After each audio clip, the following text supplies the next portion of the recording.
ardendo no meu coração esses dias, esse dia de Pentecoste, né?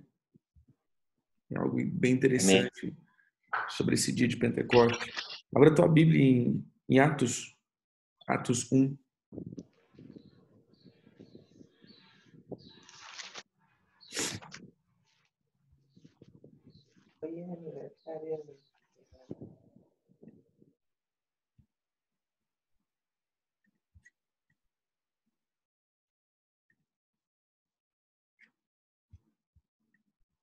Vou compartilhar minha Bíblia aqui só um pouquinho.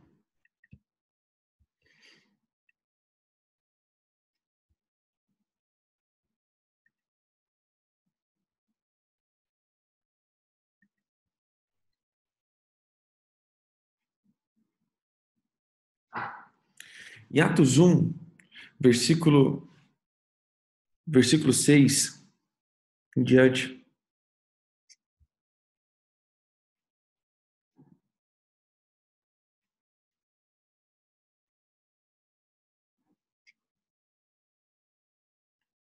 diz assim: então os que estavam reunidos lhe perguntaram: Senhor, será este o tempo em que restaurareis o reino de Israel?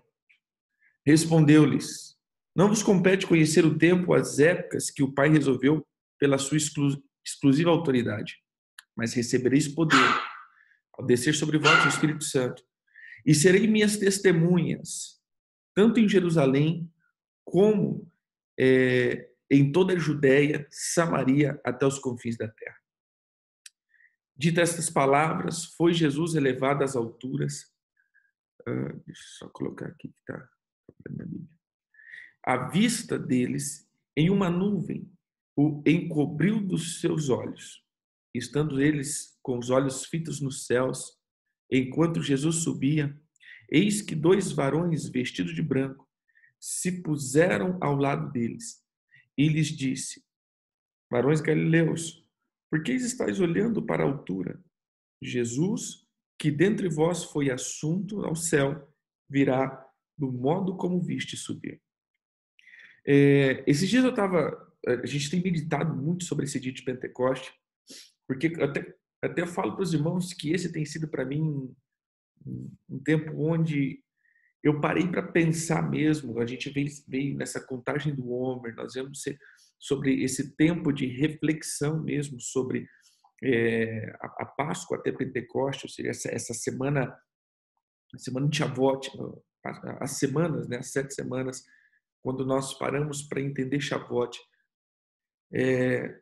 Pentecoste, para mim, até então, ele tinha um pouco da conexão daquilo que nós chamamos de pentecostalismo, né? Era um movimento, era algo potente, onde nós estávamos totalmente com aquela presença do Espírito, aquela sensação extraordinária, aquela coisa espetacular. Mas ao olhar para essa questão de Shavuot, a gente vai ver que não tem nada a ver. Shavuot, ele fala do revestimento do poder, trazendo ou aplicando sobre nós a identidade do Espírito. Então, Shavuot, ele vem, ou Pentecoste, né? Ele vem trazendo a identidade espiritual. Quando nós olhamos para os apóstolos antes de Pentecoste e os apóstolos depois de Pentecoste, você vai ver que eles receberam toda a manifestação da identidade deles. Até antes de Pentecoste, a identidade dessas pessoas eram totalmente corrompidas, ou seja, corrompidas no sentido que eles já tinham sido escolhidos como apóstolos, eles já tinham sido designados. Olha, esses apóstolos curavam, esses apóstolos, eles, como que eu posso dizer? Eles já tinham manifesto, já presenças extraordinárias, mas era como que se algo na vida deles não tivesse ainda virado, eles não tivessem ainda poder, essa é a palavra, eles não tinham ainda a potência. E quando nós olhamos, a gente estava falando daquela aula da nova era, né? Quando a gente fala da armadura do Senhor, a primeira coisa que ele diz é: vos revestivos do poder. Revestir aqui é uma roupa, não é um muro. Quando a gente fala revestir do poder, é como que se eu entrasse num muro, ou se eu entrasse dentro de uma casa ou alguma coisa assim, mas a palavra revestir é como você vestir uma roupa. Quando você veste essa roupa do poder, aí você então começa a manifestar o que você precisa manifestar, como deve ser manifesto. Nós temos ministrado sobre essa questão do Espírito, porque aí eu volto a dizer, como nós temos essa sensação, eu não estou aqui trazendo nenhuma área crítica disso, viu? Mas como nós manifestamos muito essa questão do pentecostalismo com o Pentecoste, ou seja, esse mover, essa coisa que não tem nada a ver. Isso acontece, isso é bom, mas o Pentecoste, na verdade, foi o tempo da potência, foi o tempo da dinâmica do revestimento de poder para que eles assumissem a identidade deles. Olha Pedro antes e Pedro depois de Pentecoste. Olha os apóstolos antes e os apóstolos depois de Pentecoste. E aí eu começo a ver quando os próprios discípulos, que depois de que houve, né, o deslanchar da igreja, quando os apóstolos falam assim, vocês receberam o poder do Espírito? Eles falam, o Espírito? Sim, vocês não. A gente só foi batizado com o batismo de João, que é o batismo do arrependimento. Ele falou, não, vocês precisam agora ser revestidos com o batismo de fogo. Por isso Jesus diz, o meu batismo é com fogo. Então, o que eu tenho entendido é que muitos estão operando o reino de Deus sem ser revestidos com a armadura, ou sem ser revestido com poder, ou sem ser revestido com essa identidade ministerial. Por isso há muita confusão ou muita dúvidas quando as pessoas há um tempo operam dentro da igreja. A pessoa se converte, ela passa a deslumbrar desse amor, deslumbrar dessas coisas todas. Mas por que isso vaza depois? A palavra é isso. Por que isso vai vazando de dentro de nós? Porque nós não estamos com a roupa. Porque recebemos o poder da ressurreição, que é a salvação. Quando nós somos salvos, recebemos poder da salvação. Mas depois nós vamos receber outros tipos de poderes. Mas à medida do tempo, isso vai sendo vazado de dentro de nós. Isso vai sendo roubado. A palavra é isso. Nós temos aplicado sobre esse espírito de Jezabel. E o espírito de Jezabel é o espírito roubador. Quando nós olhamos para a primeira igreja, a gente já tem ministrado sobre isso. O que acontece? Na primeira igreja, a gente vai ver que eles estavam sendo roubados. Quer dizer, eu tenho contra vocês que vocês perderam o primeiro amor. Vocês estão perdendo esse amor. Por que vocês estão perdendo? Por que vocês estão deixando? Por que vocês estão abandonando? Mas, na verdade, vocês estão sendo roubados. Por quê? Porque não há um revestimento, não há uma roupa.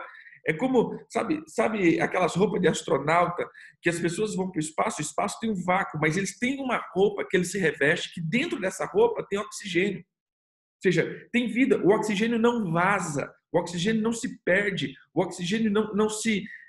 como diz, o oxigênio ele não é roubado pelo espaço.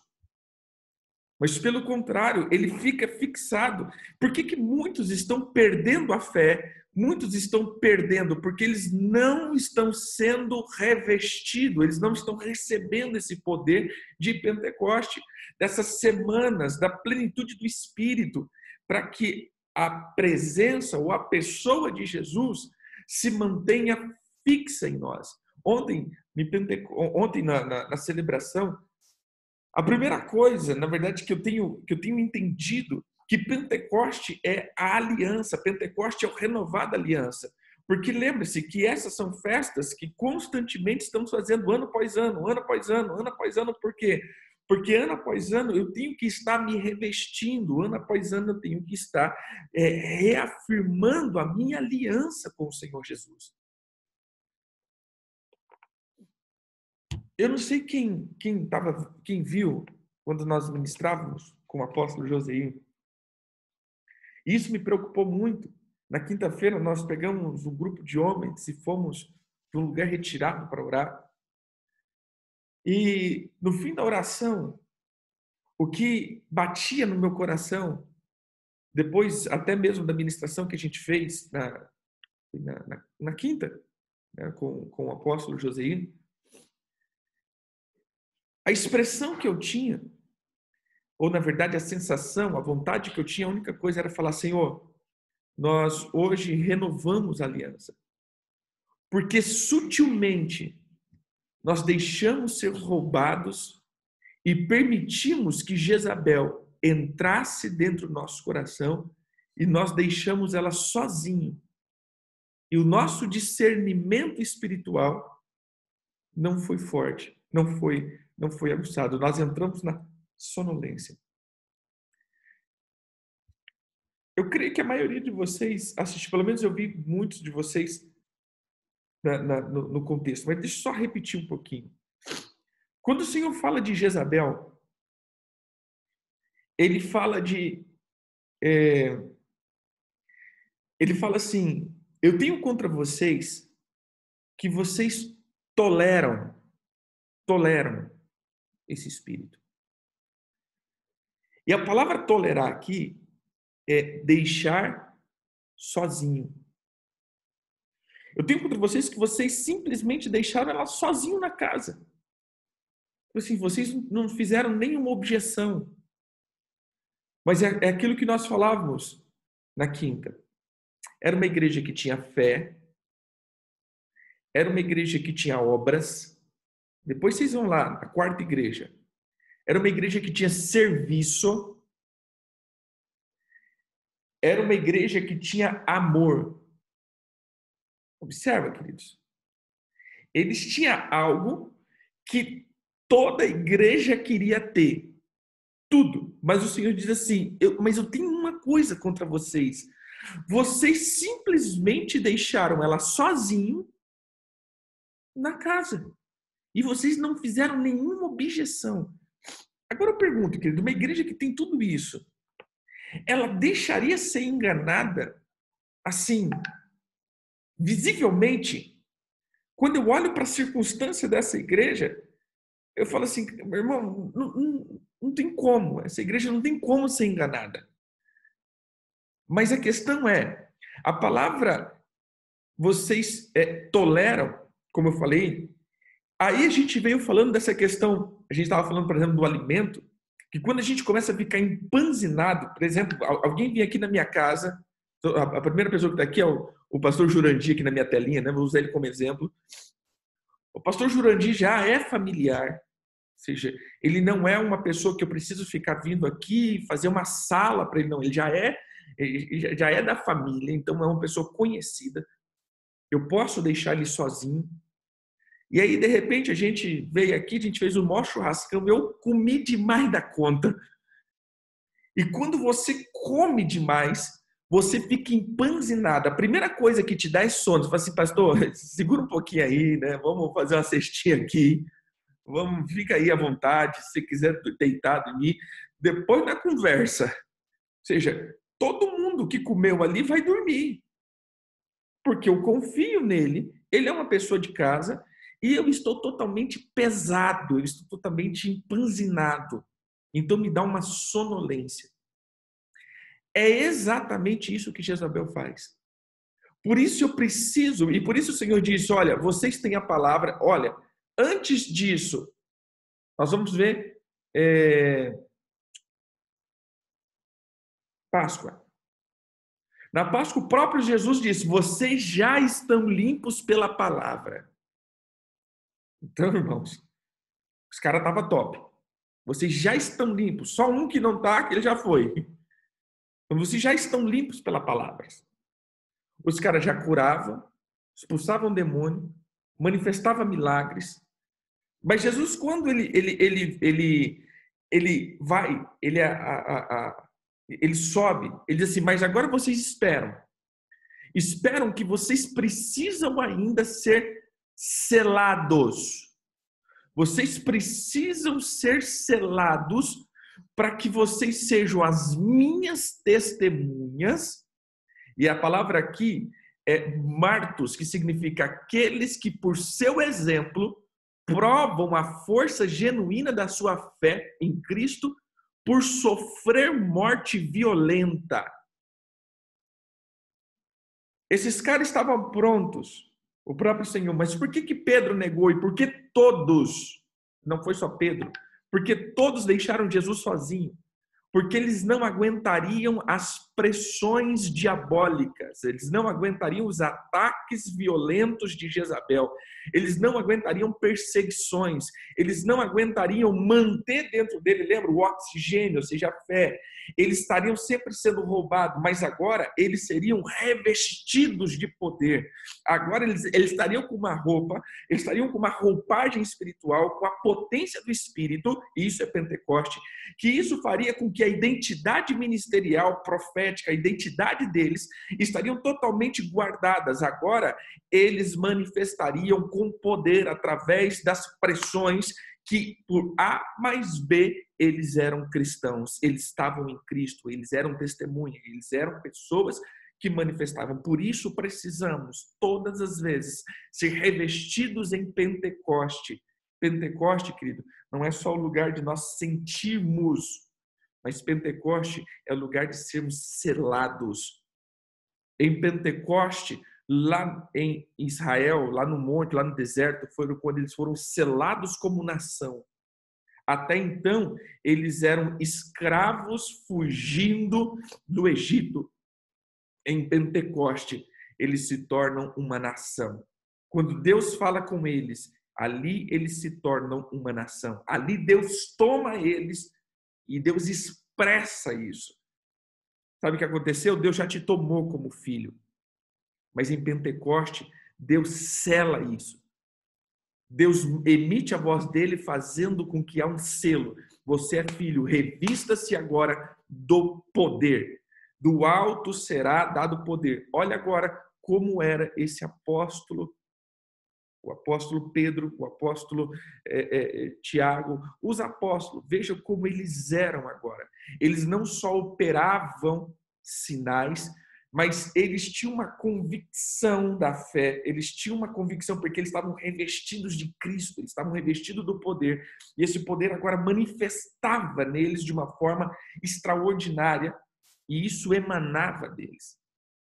Então, Pentecoste, querido, e hoje, na verdade, essa preparação toda, é para que o Senhor nos cele, e é isso que eu quero declarar, que haja esse selo sobre a tua vida, que você possa receber dessa armadura, dessa presença do Espírito, para que você não seja roubado, para que Jezabel não te traga sonolência e você comece a deixar ela sutilmente. Lembra que eu falava de quinta, que nós reunimos? A única coisa que vinha no meu coração é falar, Senhor, nós permitimos que Jezabel entrasse, roubasse a nossa fé. Porque ao longo do tempo, quando a gente fala assim, é normal, a gente vai se esfriando, querido, isso não é normal. Nós temos que entender que isso não é normal, não é normal você se esfriar. A questão é que, se consideramos como normal, nós não vamos prestar atenção, mas se consideramos como roubo, aí nós vamos ficar atentos. Nós não nos esfriamos, nós somos roubados no amor. Nós não vamos desviando, nós somos roubados na fé. E mas por que nós somos roubados? Por que ao longo do tempo, cristãos verdadeiros são roubados? Vão ficando frios, vão ficando apáticos. Eram pessoas fervorosas, e o apóstolo Paulo diz isso, entre com súplicas e orações fervorosas. Por que nós vamos perdendo o fervor? Sabe o que é o fervor? É quando aquelas águas ficam borbulhando. Por quê? Porque nós saímos do fogo e não percebemos. Então, essa roupagem do Espírito mantém-me sempre aquecido para que haja fervura em mim. Mas nós muitas vezes saímos do fogo e permanecemos quente, mas à medida do quente nós vamos ficando morno. E aí a gente vai ver lá a igreja, a última igreja, eles já estavam mornos. Ou seja, tinha saído do fogo e agora estava no processo de esfriamento. Por isso, queridos, em nome de Jesus, eu quero declarar isso sobre a tua vida, que você receba, que você que você tome isso, né? Tome isso na tua vida. A palavra é essa, né? Tomar, pegar com as mãos, agarrar. E aí ele diz: recebereis poder, dunamis, poder que resiste numa coisa pela virtude de sua natureza. Ou seja, não é um poder teu, mas é um poder do Espírito que se mantém dentro de ti, porque a potência do Espírito está dentro de você. Esse poder, ele vai te guardar. Porque lembra o que aconteceu no deserto? Moisés sobe no dia de Pentecoste. Em 40 dias, tudo aquilo que Deus tinha feito se esvaziou da vida do povo. E eles foram levantar um bezerro de ouro. Porque foi embora. Não ficou guardado dentro deles. Igual que a palavra de tudo que você deve guardar. Ou seja, sela, guarda. Não é guardar de deixar em um lugar, é guardar. Porque você vai ter discernimento para não deixar Jezabel sozinho na tua vida, fazendo o que ela quiser, sem você perceber. Amém? Quero orar com você. Pai, em nome de Jesus, eu quero declarar poder sobre a vida dos teus filhos. Que nesses dias eles possam ser revestidos com essa roupagem. Que eles possam ser revestidos com a potência do Senhor. Para que eles manifestem poder.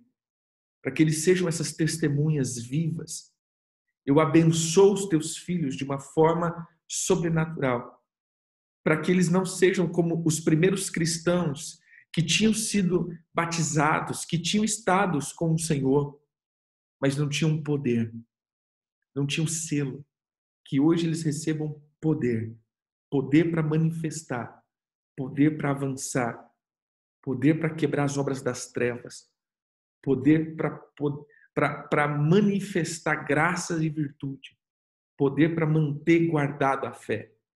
Declaramos que reafirmamos a nossa aliança com Cristo. Só o altar dele permanecerá nas nossas vidas. Em nome de Jesus. Amém. Queridos, que o Eterno abençoe vocês ricamente. Fiquem com Deus. E Shabbat Shalom, né? Um excelente sábado.